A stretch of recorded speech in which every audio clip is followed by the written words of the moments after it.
Hello everybody, and welcome to the RIGA International Film Festival Short RIGA International Competition. My name is Diana, and today we're here joined by 4 different directors from movies that you saw earlier. Hope you enjoy them as much as we do. So without hesitation, we will start off with Vivian Ostrovsky from film chant. Vivian, do you hear us well?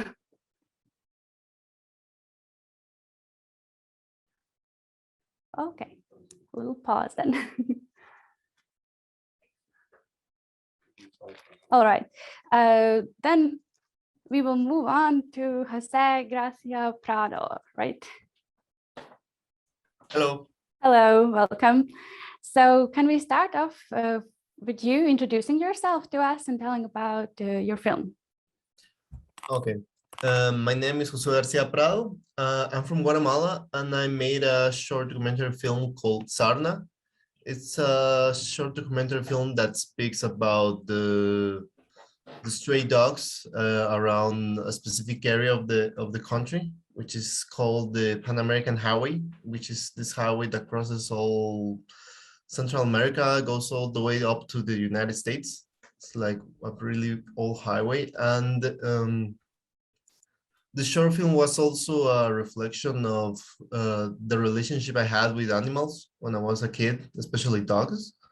So yeah, that's the short film. Thank you for that. So while I was watching the film, I was wondering, since like when the idea to make the movie first came to your mind till the end result, was there something that surprised you since you're actually from around the area? Was it more crazy, the situation itself, or was it as you predicted? Well, I moved to the city like when I was a little bit younger, so I hadn't gone to those places up until I made the short film, and yeah, it was a little bit nostalgic, like seeing the places where I grew up and seeing like how it was almost everything run out by stray dogs. Yeah, I think that was the most impactful thing, to see the amount of abandoned animals and in the conditions that most animals are in those places, and sometimes like the indifference of people there. Yeah, and what about the government? Are they taking any actions in the situation to try to control it there? Not really. There's like these massive like castration campaigns, which I shot during the short film. I think that would be the closest thing to some kind of action, which is not the government, but it's more like NGOs, the ones that go to like places that don't have access to to castrate their animals, since like the operations are somehow expensive. They made these massive campaigns, and they like I don't think they charge that much, so a lot of people from around the villages there come and castrate their animals. I think that's the most effective thing that's been happening, and also that there's been like a recent boom in adoption. So, but still, like stray animals is like a big issue here. Thank you. All through the film, I was wondering about like how unalarmed the dogs actually were about the fact that they were being filmed. It's often said that in documentary film, you have to spend like a certain amount of time with your character in order for him to relax and get used to the camera. So how it was like working with dogs, because it seems like the camera wasn't even there. Well, usually I use a telephoto lens. So sometimes, I was kind of between distance between the animals, and also right before I start shooting, sometimes I will give them food or something like that. I have like a box of snacks, so before we shoot, we will throw food to all the animals, and then when they were stop eating, then was when we started shooting. So I felt like it was interesting how unnatural the humans and the cars felt in the whole scenario. It felt like really, as you described, that the dogs actually own this area. Can you tell me how it was? Like the initial idea was there. Did you plan to include humans, people in the filming, or how did it end up? Okay, so the thing is that most towns around that highway are constructed around the highway. So it's like you have the highway passing, and you have like the townships around it, around the highway. So that's the main reason why there's so many like run down dogs, or dogs that get hit by cars, because like the towns are built around the highway. So that's like a main issue. So you see a lot of, and it's a really like populated highway, like a lot of traffic passes through there. So that's the reason that there's like so many like rundown animals, hurt animals, because towns are like homes are like built around the highway. So it's like really difficult there. Yeah, I don't know if I answered well your question there. You did, I think. Yeah, it was interesting. So my last question for you would be about the voiceover that was being used. Was it pre-recorded? Was it found? Can you tell us a bit more about it? So the voiceover, I did write it. We shot it after we finished shooting the short film. The voiceover, I used this as I used it as a proxy from my point of view, or like my thoughts during the process of the short film. So yeah, and I wanted to make it like a neutral voice. So I found this kid, well, this girl that had like similar voice I had when I was small. So yeah, I used that voice like for the short film. All right. So thank you so much for your movie and for your time. Now, I think we will move on to Marina, if that's okay with you. Yeah, so please introduce yourself and tell us a bit more about your film. Well, I'm Marina Palacio, and I was born in Spain, in the north part of Spain.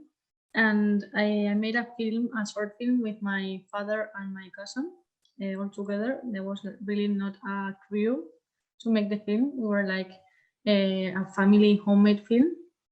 And I wanted to talk and to make that film with my father, not only him being an actor, but also like work in the creative part with me. He's a cinema lover and an enthusiast, and also he loves vampire films and like all sort of things. So the film ended to be about vampires because my father was like wanting to do something about that. So that's all, more or less. And so the nephew, he was his nephew, right? Yeah, like my cousin, yeah, my father and my cousin. Yeah. All right. So I was wondering, what was it like to work with family? Because I think I read somewhere that you like to do it. So I was wondering, what was it easier? Was it harder? Or what are the issues there? It's like a really lovely process, but it's also a bit hard because obviously I have like a really close relationship to my father. So sometimes he didn't like, I was a director, but he was like not obeying. I don't know how to say the word, like not like he was like a bit like, well, I'll do this, I'll do that, and I was like, no, I'm the director, I'm your daughter, but I'm also like the director. So it was really fun. My cousin was much more like, okay, Marina, I'll do what you want. So no, it was really fun. That's lovely. So all through the film, I was kept wondering about the format itself, because it felt like documentary, but also some fractions of fiction there. So I was wondering if you can comment on that as well, the mixture of it. Was there a script that you followed? Was some shots reshot? No, we didn't make a script. We followed a process really near to documentary. Like everything that happens in the film somehow is real, but with that material, really documentary material, we like played, and also in editing, like to end up to have a fiction film, but like many of the scenes are like one shot, and they did never happen again. Like it was once. Yeah. Yeah, because this location itself is also really poetic and beautiful, and I felt like it fitted the filming style. And I wanted to talk about that as well, since it was very like static, like slow moving shots also, and that the music also joined in only at the end. So could you give us more detail into your thought process behind it? Yeah, the location is also my family place, like the village where my mother was born, and also my grandmother and my grandfather. And for me, like, it was really interesting to mix that sort of place with the vampire world, because at the beginning it doesn't have anything to do with each other. Like, vampires are always in a dark or in a castle, or maybe, I don't know. But I wanted to talk about that in the countryside, where empty fields and endless fields, and I also love that place, and it's really inspired. Like, it really inspired me, and many of the scenes were written or imagined after having or seeing a new location. Like, it was really inspirational for me. Yes. So the story itself was really endearing, I felt like, and I found it like fascinating, the character relationship with each other. So I wanted to hear your thoughts on it, since the nephew-uncle relationship is not actually that popularly covered in the film. I felt like, what was your idea behind it? What found you fascinating there?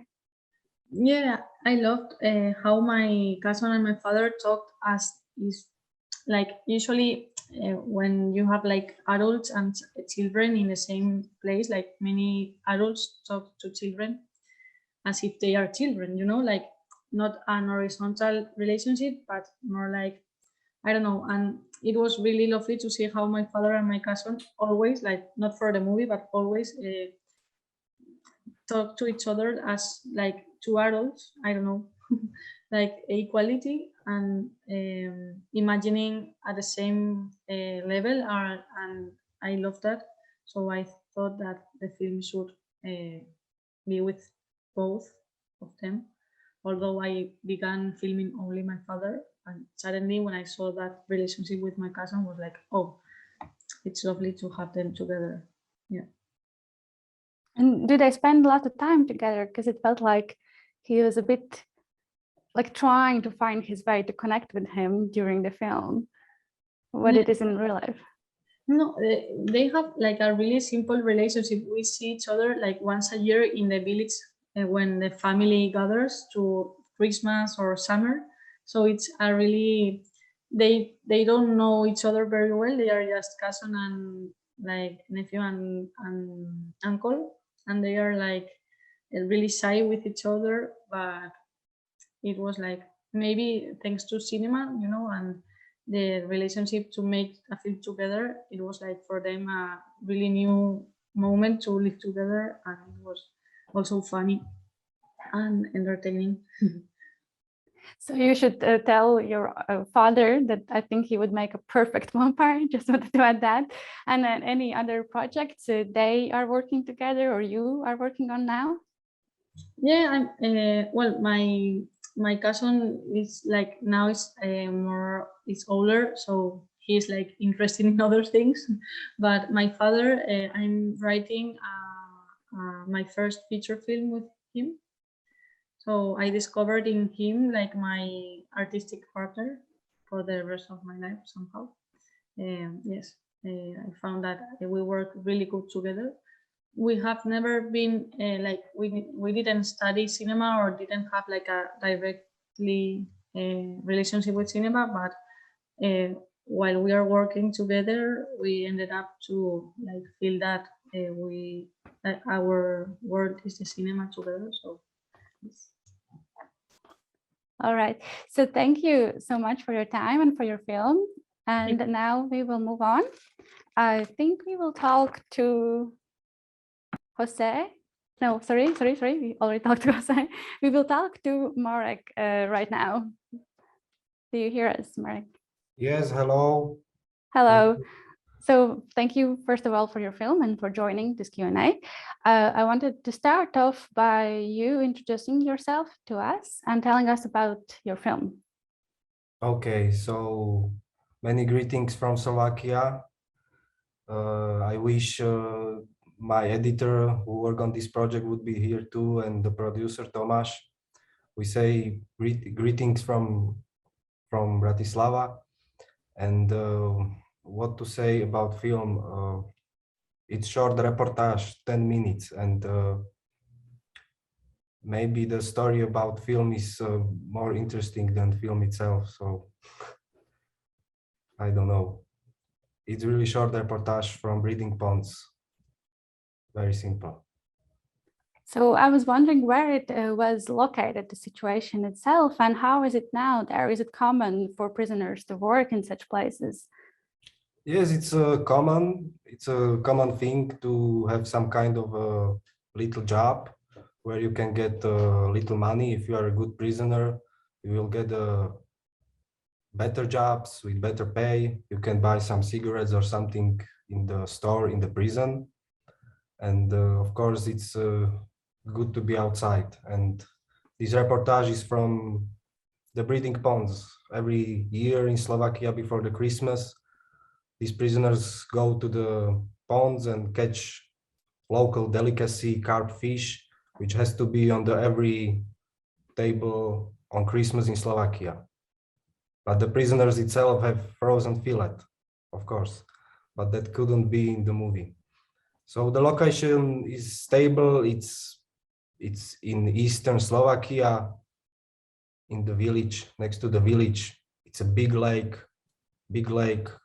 The fishes are feeding with the corn all year, and right now around this time they are catching the fishes again.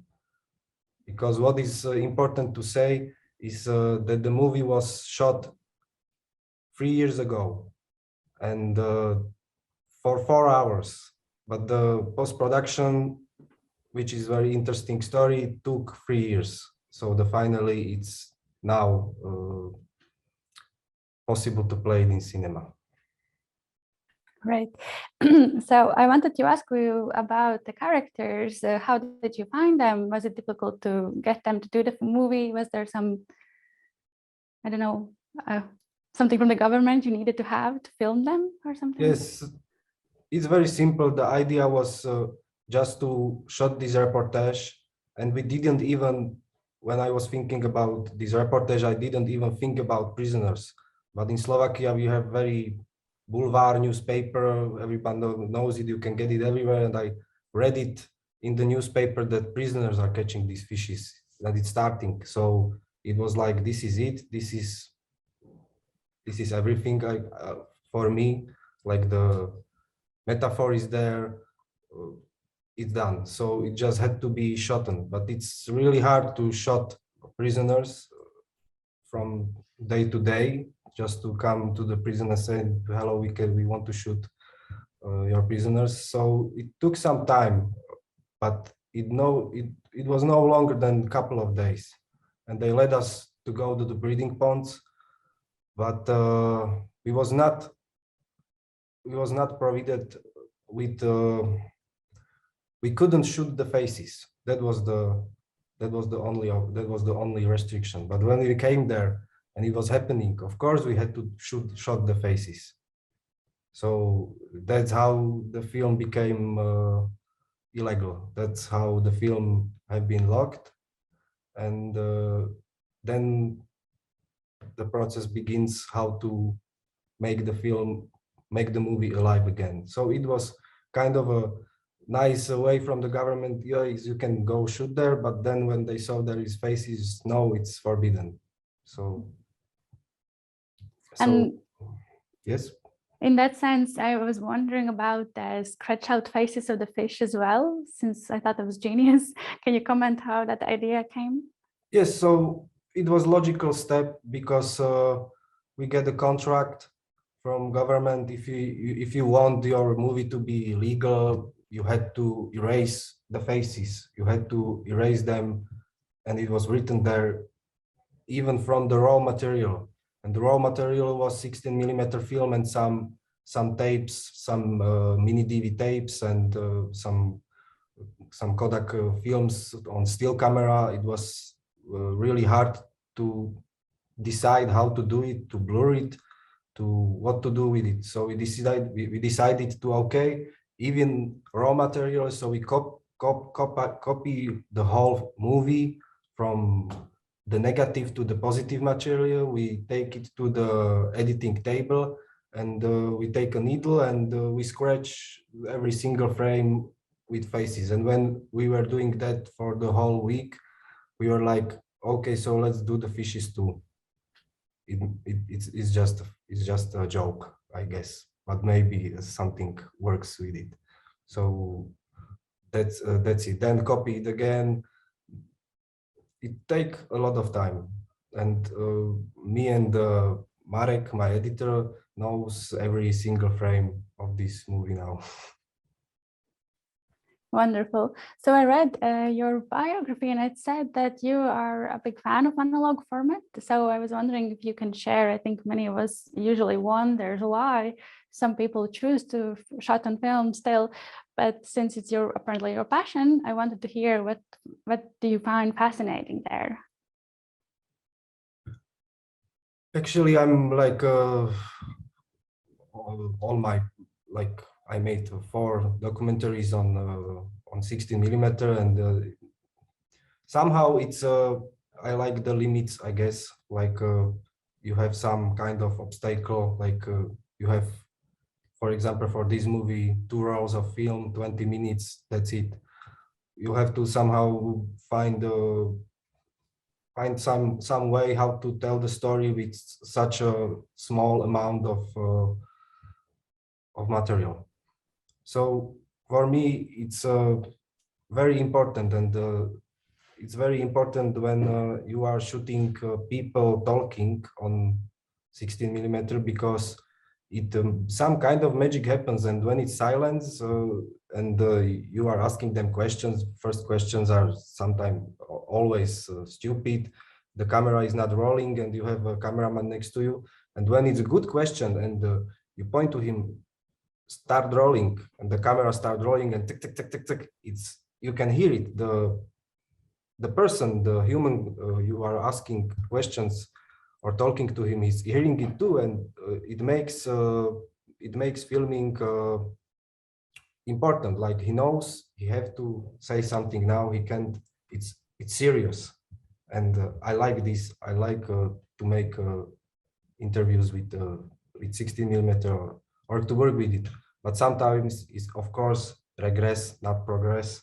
So that's it. It's kind of a passion, but it's not always good, I guess. So talking about questions, I noticed the scene where you ask the prisoners what the freedom was, and their answer was silence. So I was wondering, maybe you can share what does the freedom and identity means to you? It's a hard question. It's a hard question. What freedom and identity means to me?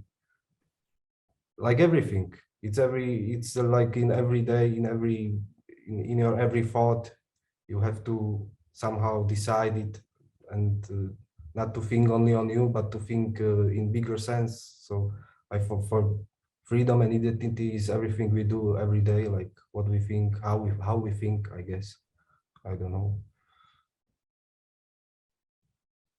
All right, so thank you so much for your film and for sharing your thoughts with us. And now, last but not least, we have Vivian Ostrovsky from Sunshine. Hello, do you hear us now? Yes, I hear you now. I'm fine. Can we start off by... I'm sorry not to be in Riga. I was there many years ago for the Arsenals Festival. But this was in the 1970s. And I really liked the city very much. And Eisenstein's buildings. So I'm hoping to go there one day again soon. Yeah, well, hopefully we can have you soon as well. It's a shame now is not the time. As But I see written, there is always time. That's what your So- festival says. Yeah. So I wanted to start off with you summing up the film for us, if you could, in a few words. Well, it's a short film. It's a very short film. And it started, the way I started it off was with that very last sequence where you see Chantal Akerman, the filmmaker, and Sonia Bider Atherton, who worked with her on many films in the music, on the sound. And we had dinner together, and it was the end of an evening, and they were going off on a bicycle, and I had a little mini DV camera. I shot that scene. And then recently, years and years and years later, I was going through my material of all the cassettes I had in mini DV. And I had over 200 of them in mini DV, and I was thinking, oh my God, this is such a boring texture. I was very thankful that Marek made his film on 16. I'm very much an analog fan as well. And so I looked at the stuff, and only at the end of the 200, all of a sudden there was this little excerpt of Chantal Akerman and Sonia going off on the motorbike, and that I liked. So I cut that, I put it aside, and then I thought I had already worked on one short on Chantal Akerman because we had been friends for a long time. And I love her work. I love to re-see it. And I was thinking about, I had heard a lot of interviews of her after she died, and looked at a lot of written articles. And it was very rarely mentioned. First of all, the collaboration between Sonia and Chantal was very rarely mentioned. And it was a very, very tight collaboration, and also they lived together. And I knew both of them well.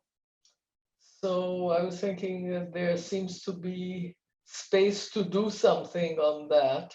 And I decided to go back to Chantal, take a second look, or more like a 10th look at Chantal's films, and focus on the sound. Not only music. Music, of course, was Sonia's element, but also the sound in general, how Chantal treated the sound in her films. And so I went back and I focused on that, and I knew I wanted to use the little excerpt that I had found, and it ended up being the end of the film.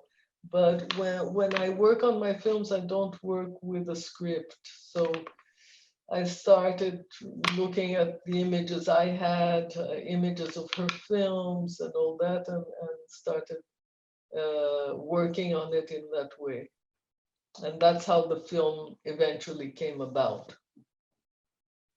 So as I wanted to ask you a couple of questions you already answered, but one of them was about the creative process. I felt like the movie was like probably born on an editing table, as you say. Yes, yes. Did you also shoot some footage because of this movie, like in traveling around? No, I didn't. I used what I had. But Chantal and I had a lot of points in common. First of all, background, and also the places we went to, and we met in several cities that we happened to share. So I decided to put in some of my footage and mix it in with hers as well. And this is also not the first film you make of her, right? You had No, it's not. It's the second.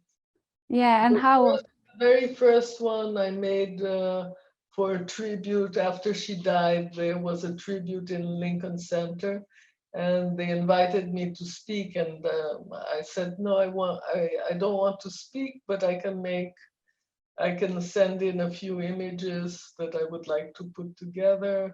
I prefer that. So I did one first film with her called But Elsewhere is Always Better. And this one, the second film, was kind of unexpected. It came by chance from my seeing that little excerpt again that I had totally forgotten. Wonderful. So often while I was reading material about this film, I came to the sentence that this film reveals women in typically masculine environment. And while watching the film, I actually felt that it was really like delicate and feminine. So I heard that you founded the Cinefems International in the 70s. Yeah, I was wondering, what does it mean to you, like not only to be a female filmmaker, but also to make feminine films? Could you? No, I wouldn't say that. You know, I started, Cinefem International was actually one of the first attempts at distributing films made by women. Because at the time, at least here in Western Europe, the film distributors, declared that films made by women were not interesting for the public and they didn't want to distribute them. So when I started organizing the first women's film festivals here in Paris, and then filmmakers came from all over, women filmmakers. And at the end of the festival, they asked me, can we leave? Because there were 16mm copies usually, 16 or 35, but usually 16mm. Can we leave the films here and you can show them around rather than send them sometimes from the US or from Germany or from wherever? And I said, yes, we can try. And that's how I started distributing the films and having them shown and traveling by car with the films. I had an old dilapidated Renault car, and with my partner, Rosine Grange, we for 2 years, we lived like gypsies in the car with the films.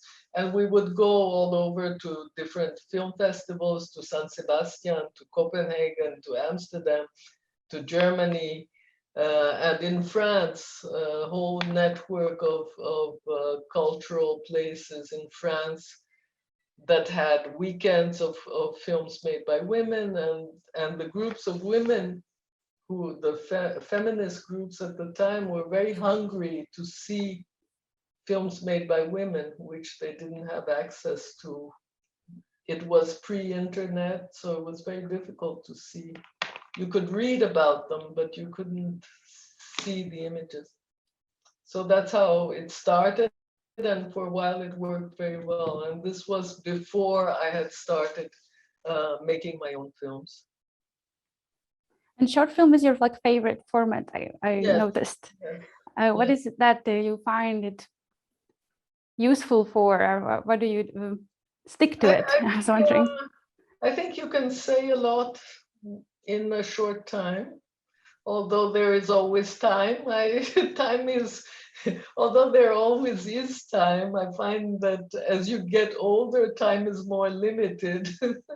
So I like short. It's like in literature, I also like short stories. And in poetry, I like to read haikus as well. I like poetry as a format too. So that's how come I started making short films. And then the type of film that I do are considered experimental films. They're not narrative. So it justifies having a shorter format as well, I think. Yes. But the project I'm working on now, which is project on an American poet, Elizabeth Bishop, who lived for 15 years in Brazil.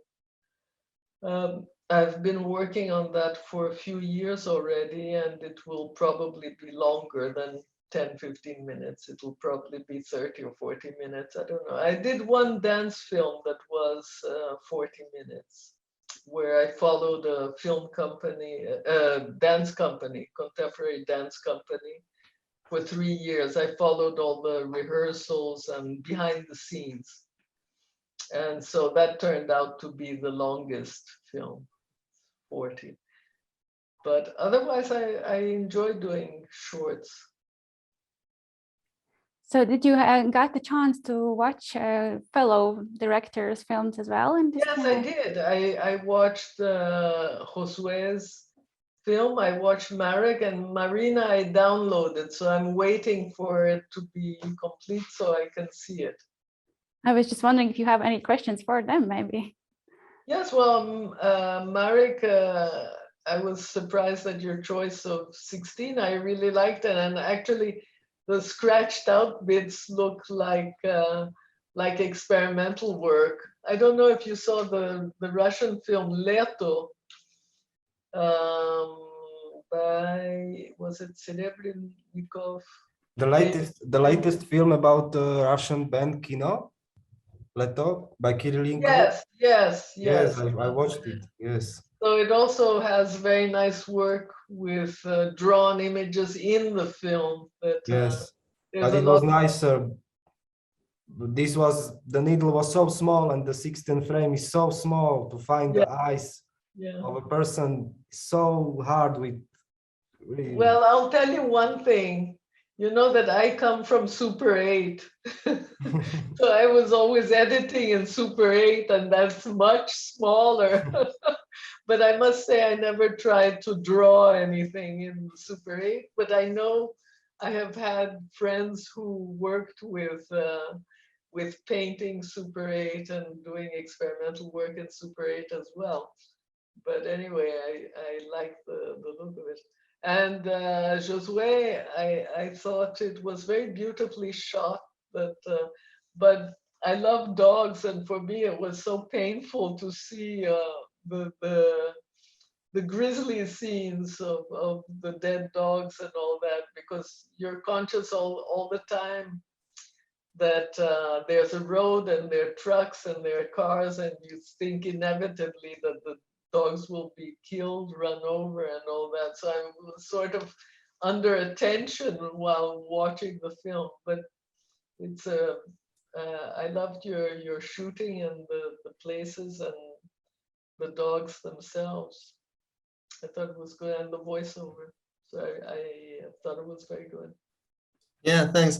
Yeah, it was also hard for me. The thing that I did was like, I told my crew before we started shooting, like, think of the short as a National Geographic film when you watch like a tiger eating an animal, and the camera crew doesn't interfere with reality. So like, because if we interfere, we're going to try to save all the animals. And it was, well, we did save one dog, but nevertheless, there was like every town that we went, it was like, yeah, we cannot do anything. But yeah, it was also really hard for me. But otherwise, I thought you did a very good job. The shooting, the camera work is very good. Thanks. So, camera work, lighting, color, all that. And the voiceover, I thought, worked very well also. Thank you very much. Okay, thank you for that. So to sum up, maybe Vivian, you could tell us, since you've been in short film business for so long, how have you seen the format itself change? Are there any tendencies or any topics that have recently flourished, and where do you see it going as well, maybe? I think there's more consciousness of climate change, topics like that, definitely. And then the fact that it's become, the focus has changed on the topics, but the focus has also become much more edgy, meaning you go from analog film to digital, and you have the definition changes a lot. For me, it becomes a bit colder, this high-res definition. For me, I always, and what's mainly the change for me is that it's not a question of long or short, but the fact that we're embedded in images. You know, you walk into an elevator, you have a screen, especially in North America, you have a screen immediately with images, and you're just sort of obliged to swallow images all day long, which wasn't the case before. So I think that's the thing that changed, that to make something interesting, you really have to break your head and get out of the easy way of doing it, because it's much easier to put together a film today. I mean, your iPhone does it by itself. You know, one day you wake up and here's the phone's version of your stuff re-edited and all ready to swallow. And sometimes it's pretty good, although the soundtracks I find horrific, but it's always entertaining to see what your phone decides to do with it. But I think that you really have to make an effort to get out of this continual stream that you see everywhere. Just it becomes very uniform. It's like waffle on a pancake, or on maple syrup on the pancake, you know, the kind of syrup stuff. Or like music, ambient sound, the music that you listen to without really hearing. And this is stuff that you don't really look at. To grab somebody's attention, I think it's more difficult now. You really have to work on it. Agreed. So thank you all so much for joining us and spending your day with us, or morning, wherever you are at now. And for the viewers, thank you so much as well for joining in. And we hope you enjoy the rest of the festival. Goodbye.